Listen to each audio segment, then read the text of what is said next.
सांगत होता हा चित्तथरारक प्रसंग आहे की स्वतःच्या जीवावरती बेतू शकतं अशी चाचणी घेणं आणि ती चाचणी घेत असताना आपल्या संशोधनावरती तितका विश्वास असणं, अशा अनेक भूमिका निभावत असताना सरांना मला विचारायचं की सर, तुम्ही अनेक महान लोकांच्या सानिध्यात आला. डॉक्टर एपीजे कलाम सरांचा उल्लेख तुम्ही 2-3 वेळा केला.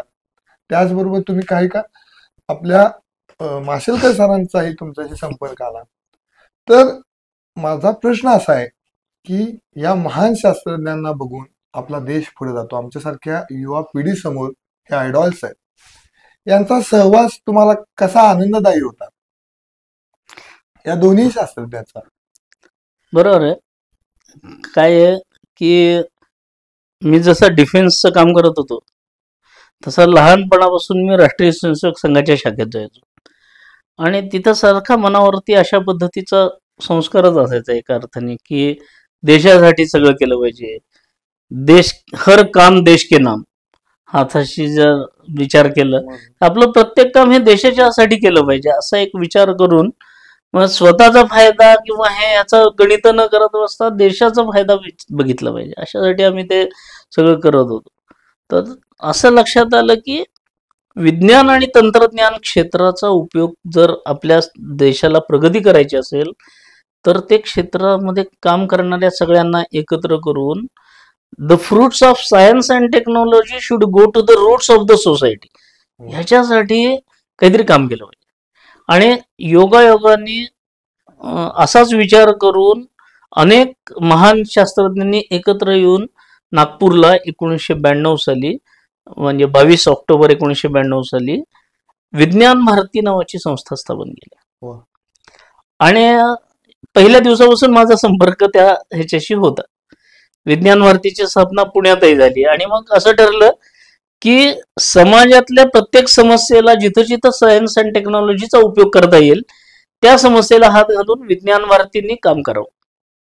मग कोण करणार, तर कुणीही काम करू शकतो विज्ञान भारतीमध्ये, पण जे शास्त्रज्ञ आहेत त्यांनी पहिल्यांदा आलं पाहिजे. आपल्या इथं काय आंतरराष्ट्रीय ख्यातीचे शास्त्रज्ञ पण खूप आहेत, पण ते आपापल्या इंडिव्हिज्युअल ह्याच्यातनं खूप मोठे असतात, पण त्यांचा डायरेक्ट समाजाशी कनेक्ट येत नाही, समाजाशी संबंध येत नाही. तुम्ही जे म्हणलात की असंख्य तरुणांना प्रेरणा कशी मिळाली पाहिजे, तर आम्ही काय केलं, अशा वैज्ञानिकांना विज्ञान भारतीशी जोडण्यासाठी मी प्रयत्न केला. मग डॉक्टर प्रभाकर कुंटे म्हणून आता नाही आहेत ते पहिल्यांदा TIFR मध्ये होते आणि त्यांनी एकदा सांगितलेला तर प्रसंग माझ्या डोळ्यासमोर आजही आहे की ते जेव्हा जॉईन झाले तेव्हा डॉक्टर होमी भाभा त्यांचे प्रमुख होते. होमी भाभांबरोबर त्यांनी काम केलं. त्यांचं संशोधन एवढं आहे की डॉक्टर जयंत नारळीकरांनी सुद्धा त्यांचं जे आकाशाशी जडले नाते या पुस्तकामध्ये त्यांचा उल्लेख केलाय, त्यांच्या कामाचा गौरव केलेला आहे.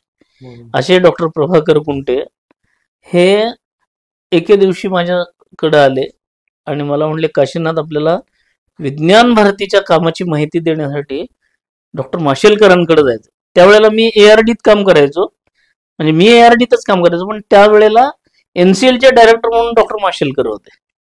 आणि एवढा मोठा माणूस त्यांच्याकडे जाऊन आपल्याला बोलायचंय असं म्हणल्यानंतर मी हो म्हणलं आणि मी आणि डॉक्टर कुंटे त्यांच्याकडे गेलो, त्यांच्या ऑफिसमध्ये गेलो, अपॉइंटमेंट मिळवली, कारण त्यावेळेला फोन बिन काही एवढे तगडे नव्हते. आम्ही त्यांच्या ऑफिसला प्रत्यक्ष जाऊन भेटलो, धडकलो आणि मग त्यांना अपॉइंटमेंट घेतली. त्या दिवसापासून डॉक्टर माशेलकरांना सुद्धा हा मुद्दा खूप चांगला वाटला.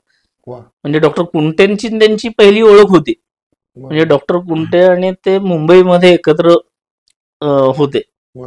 आणि मला त्यांच्या बोलण्यात असं कळलं होतं की डॉक्टर कुंटे हे डॉक्टर माशेलकरांचे बाल शिक्षक होते. म्हणजे बाल जसे शाखा असते तर डॉक्टर माशेलकर हे गिरगावच्या शाखेत जायचे, त्यावेळेला डॉक्टर कुंटे त्यांचे शिक्षक होते आणि त्यामुळे ते एक वेगळी अटॅचमेंट होते.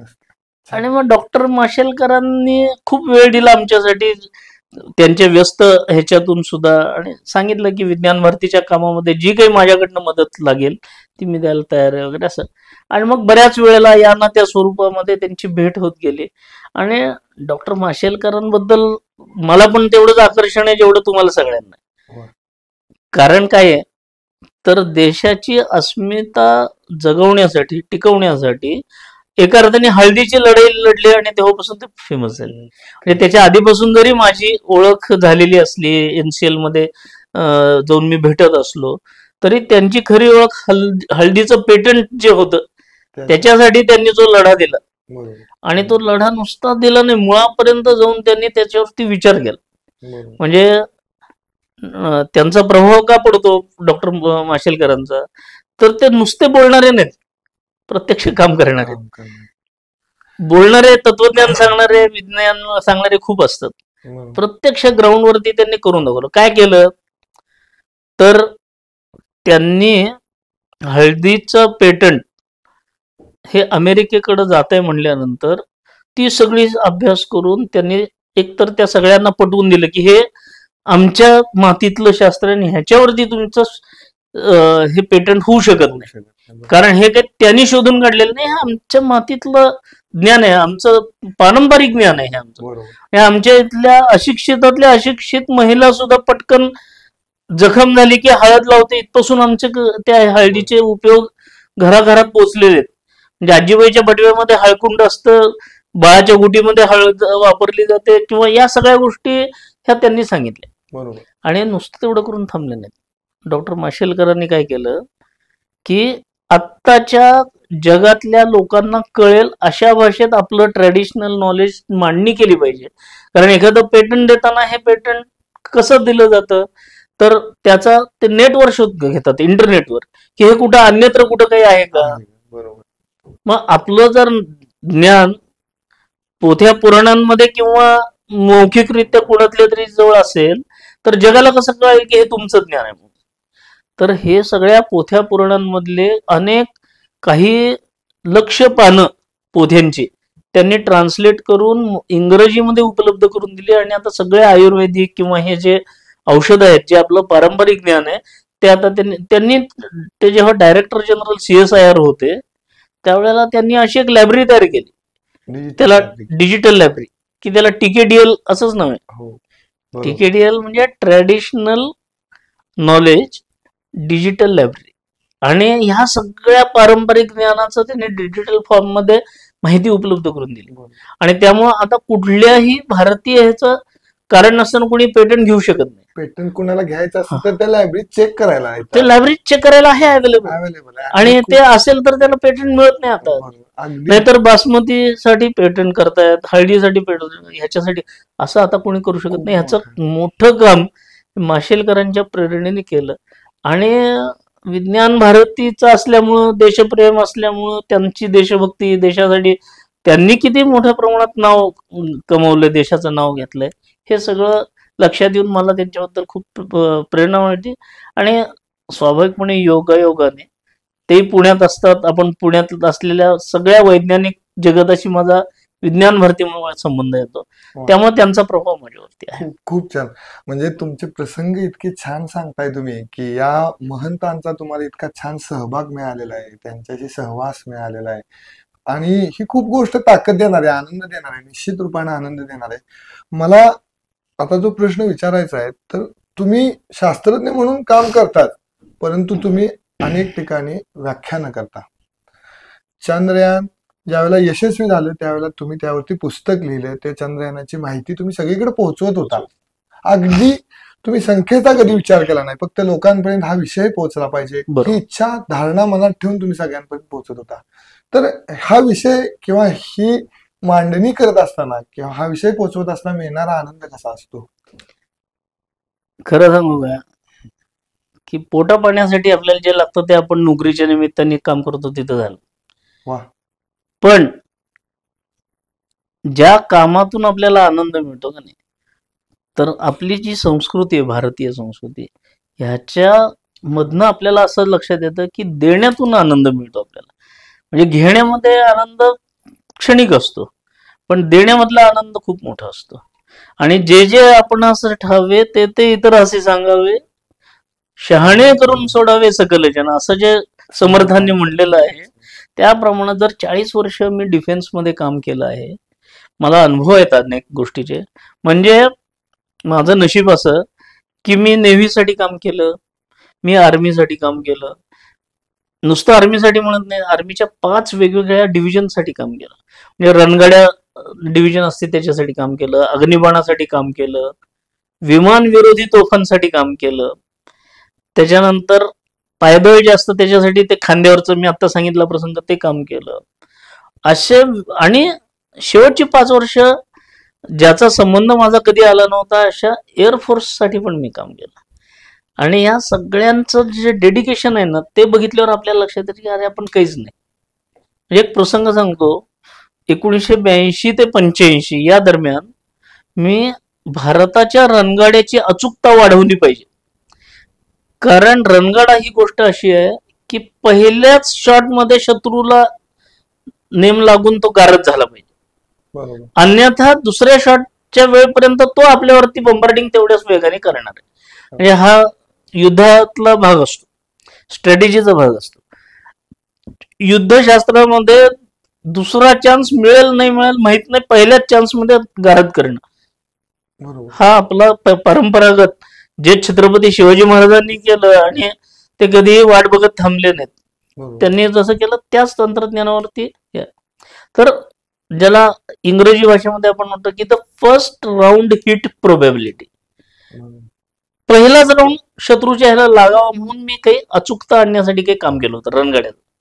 आणि त्याच्या ट्रायलसाठी झाशीच्या जवळ बबिना नावाचं गाव आहे, तर बबिनाला गेलो होतो.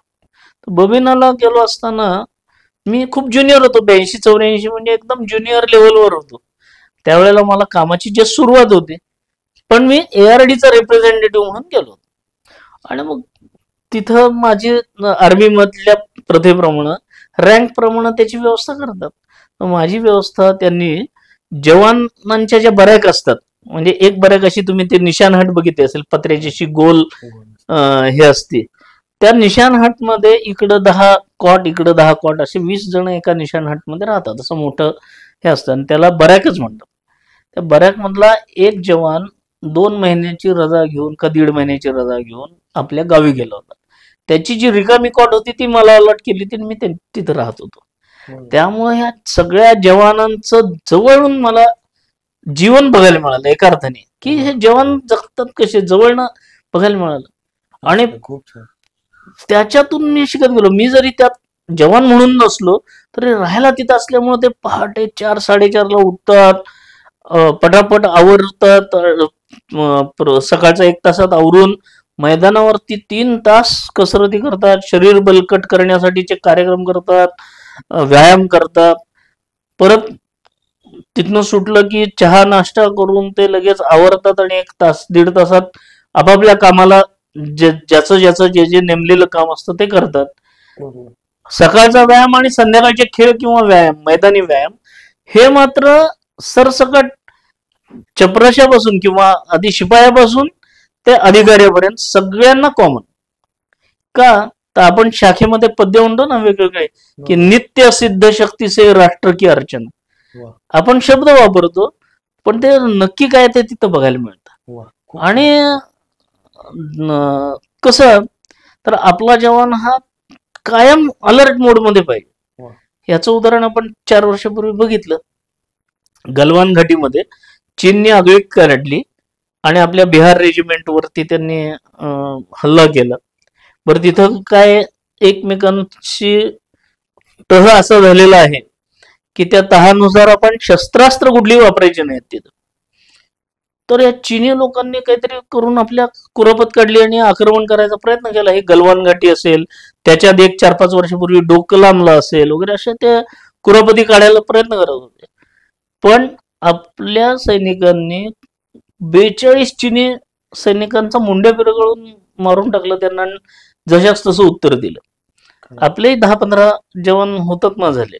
पण असं आता हे कशातून येतं तर नित्य सिद्ध शक्ती. निम्म्या रात्रीत जरी युद्ध लागलं ना तरी आमचे सैनिक तयार असले पाहिजेत, असं आहे. खूप छान. अशा पद्धतीचे हे कसे तयार होतात तर एवढं रिग्रस रोज, म्हणजे आता युद्ध असो नसो, युद्ध नसलं तरी 6 तास ते रोज व्यायाम करतात. कायम तत्पर राहिलं पाहिजे, चुस्त राहिलं अखंड पाहिजे. सावधान राहिलं पाहिजे.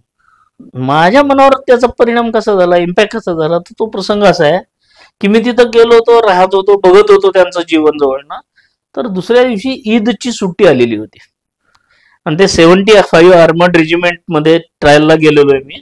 ईदची सुट्टी आली होती आणि ह्या ईदच्या सुट्टीचं वर्णन आदल्या दिवशी संध्याकाळी 7:30-8 सगळेजण मैदानावर 500चं युनिट बसलेले आणि तो प्रमुख होता, तो त्यांना सूचना देत होता. तो सांगत होता कल छुट्टी होगी. आता आर्मी कसं आहे माहितीये का, आर्मी मध्ये एक विशिष्ट भाषा तयार केली त्यांनी बोलायची, कारण जी ऑर्डर दिली तीच फॉलो केली पाहिजे. आपला देश 3200 किलोमीटर लांब, 1900 किलोमीटर रुंद, 32.8 लाख वर्ग किलोमीटर एवढं आपलं क्षेत्र. प्रत्येक ठिकाणी 10 किलोमीटरवर भाषा बदलते. मग ऑर्डर जर दिली तर ती तशीच्या तशी फॉलो होण्यासाठी आर्मीची पण एक विशिष्ट भाषा तयार झाली. तिथं लंबचेवढं भाषणबाजी करत नाहीत, नेमकेपणाने बोलतात, छोटी छोटी वाक्य असतात. 3 वाक्यात त्यांनी सुट्टीचा अर्थ समजवला. त्यांनी सांगितलं, पहिलं वाक्य तो जो प्रमुख होता तो सांगत होता कल छुट्टी होगी, कोई वर्दी नाही पहनेगा, तो गणवेश असतो तो कोणी घालणार नाही. तिसरं वाक्य असं होतं की लेकिन कारवाई पुरी होगी.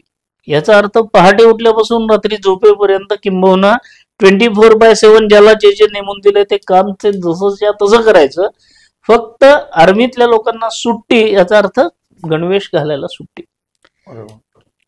आता तुम्ही मला सांगा, असे जर 24/7 डोळ्यात तेल घालून देशाचे रक्षण करणारी आर्मी असेल आणि जर माझ्याकडं काम त्यांच्या हातातलं शस्त्र अत्याधुनिक आणि अद्ययावत करण्याचं असेल, तर मी पण मग कधीच अशा पद्धतीने वेळेकडे बघितलं नाही नंतरच्या आयुष्यात. तो माझ्या मनावर इम्पॅक्ट झालाय आणि तिथनं मग प्रेरणा मिळत गेली, आनंद त्यात मानायला.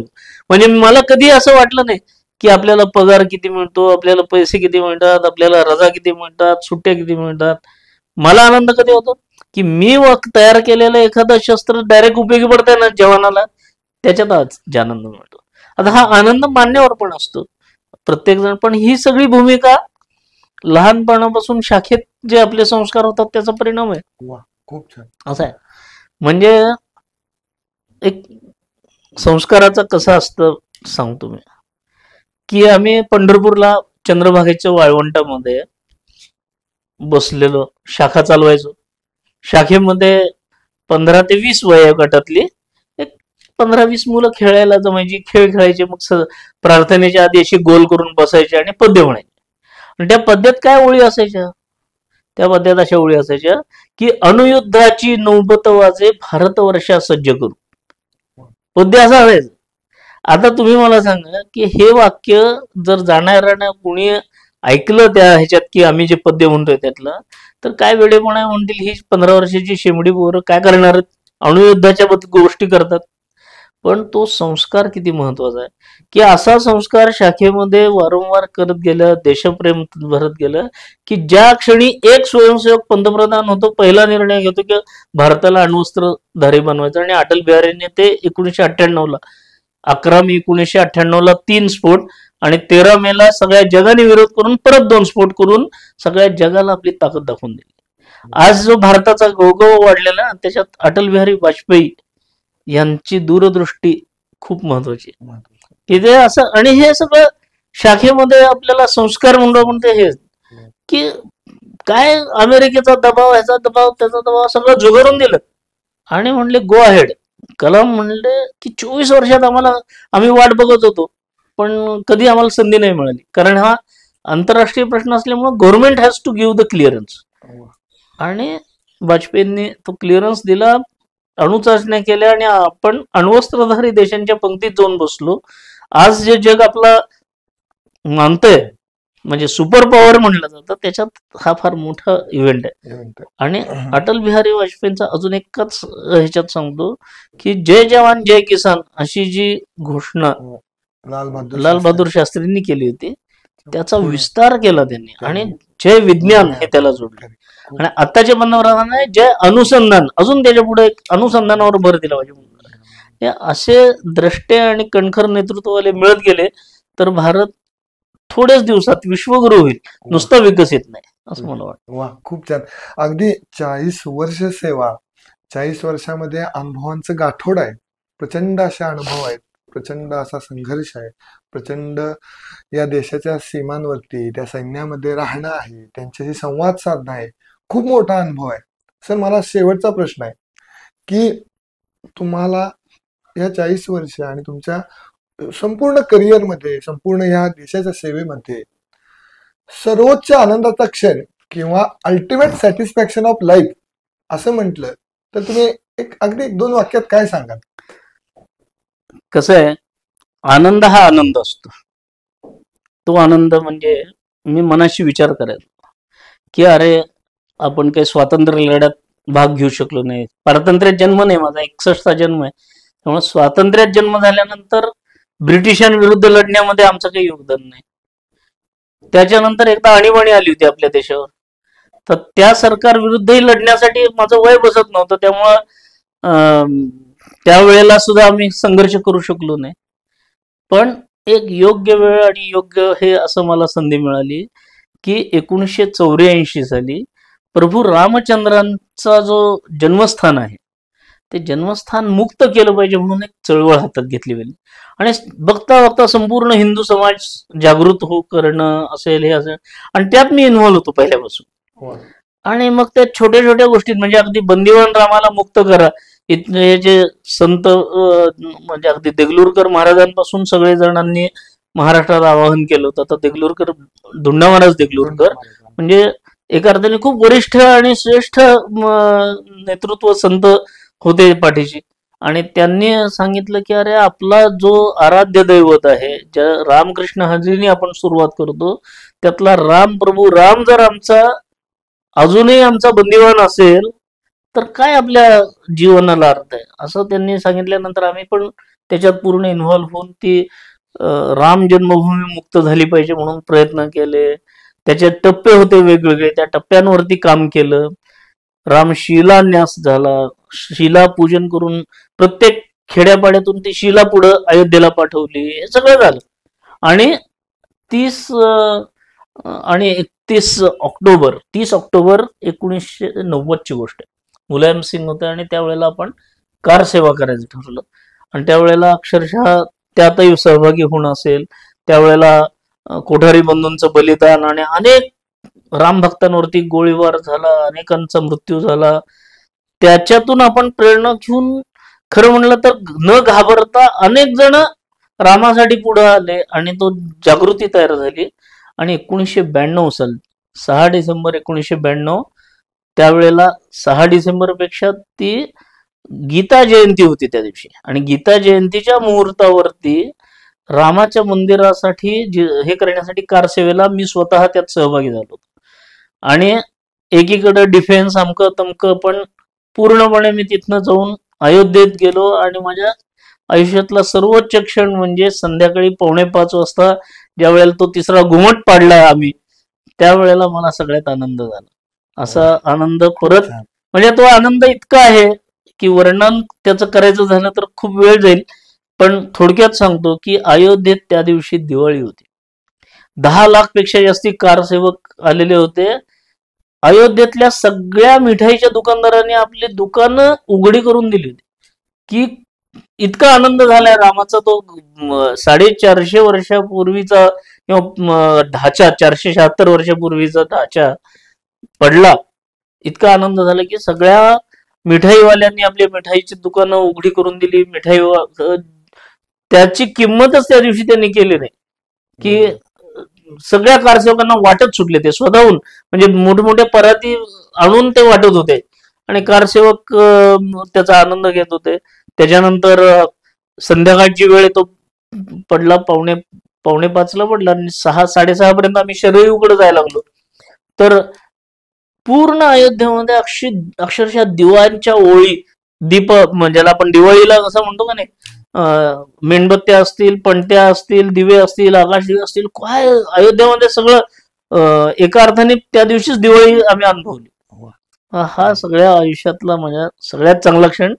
की अगर देश के काम न आहे तो जीवन बेकार मध्ये हा प्रसंग असा होता की काहीतरी आम्ही आपल्या देशासाठी करू शकतो. खूप छान. म्हणजे सर, तुम्ही जे सांगत होता तर प्रत्येक प्रसंग अंगावरती चित्त ठरवत होता, अंगावरती शहारे येत होते. सरांनी अगदी आपल्याला विस्तृत सांगितलं. याही पेक्षा सरांची एक विस्तृत मुलाखत एबीपी माझाचे पत्रकार त्यावेळेचे राहुल कुलकर्णी यांनी 1.5 तासाची सरांची मुलाखत घेतलेली फक्त डिफेन्स या विषयावरची. सरांना मी थोडंसं एका वेगळ्या विषयावरती थोडंसं नेण्याचा पण प्रयत्न केला. सरांचं जीवन म्हणजे परमार्थ आहे. सरांचं जीवन म्हणजे समर्पण आहे. सरांचं जीवन म्हणजे देशभक्ती, राष्ट्रभक्ती, देशकार्य, राष्ट्रकार्य याला पूर्ण वाहिलेलं आहे. आज सुद्धा सर सेवानिवृत्त आहेत, पण सर कधीच सेवानिवृत्त आहे असं वाटत नाही. सरांची 2 वर्षापूर्वी डॉक्टर बाबासाहेब आंबेडकर टेक्निकल युनिव्हर्सिटीच्या राज्यपाल नियुक्त सिनेट सदस्य म्हणून नियुक्ती झाली. सर तिथं काम करत असतात. भारतीय विचार साधना या प्रकाशन संस्थेचे ते कार्यवाह म्हणून काम करत असतात. अशा अनेक संस्थांवरती ते काम करत असतात, सातत्यानं कार्यरत असतात, फक्त देशासाठी, राष्ट्रासाठी, समाजासाठी.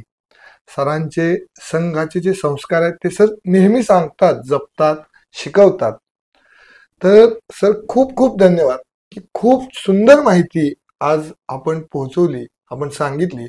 तुमचा सहवास आम्हाला असा सदैव लाभावा आणि पुन्हा एखादा वेगळा विषय घेऊन आम्ही तुमच्याकडे निश्चित रूपाने येऊ. नक्कीच ही आनंद यात्रा अजून पुढे जाईल याची मला खात्री आहे. धन्यवाद. तुम्हालाही शुभेच्छा. धन्यवाद. धन्यवाद.